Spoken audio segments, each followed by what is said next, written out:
আজকে আপনাদের সাথে শেয়ার করতে চলে আসলাম কাতলা মাছের রেসিপি। আশা করি রেসিপিটি আপনাদের ভালো লাগবে। কেমন আছেন আপনারা সবাই? আশা করি সবাই খুব ভালো আছেন। মাছগুলোকে কেটে ভালো করে ধুয়ে নিয়েছি। এখন পরিমাণ মতো লবণ, হলুদের গুঁড়া, মরিচের গুঁড়া দিয়ে মেখে কিছুক্ষণ রেস্টে রেখে দিব। এখন সরিষার তেল দিয়ে মাছগুলোকে ভাজতে হবে। অল্প অল্প করে মাছগুলো দিয়ে সবগুলো মাছ একটু হালকা ভেজে নিব।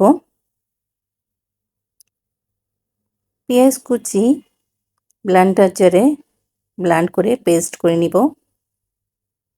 তেলের ভিতরে পেঁয়াজের পেস্টটা দিয়ে একটু হালকা ভেজে নিব। আদা রসুনের পেস্ট পরিমাণ মতন দিয়ে একটু কষাতে হবে।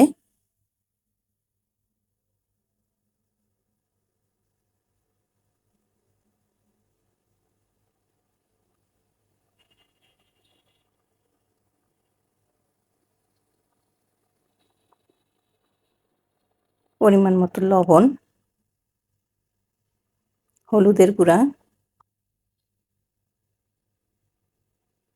ধনিয়ার গুঁড়া, জিরার গুঁড়া, সামান্য একটু পানি দিয়ে মশলাটাকে ভালোভাবে কষাতে হবে।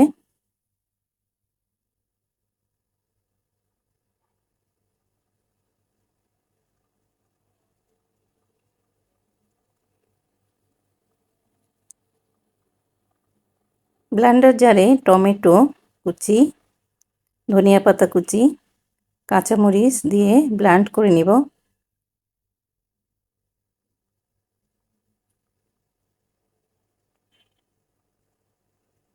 এখন টমেটোর পেস্টটা দিয়ে দিব,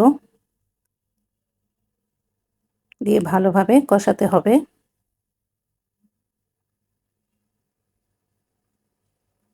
ঝোল রাখার জন্য পরিমাণ মতো পানি দিয়ে দিব।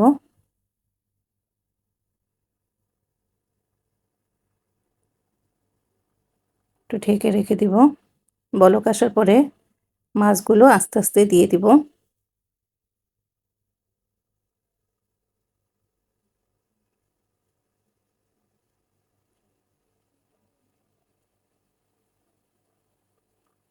রান্না হয়ে গেল কাতলা মাছের ঝোল।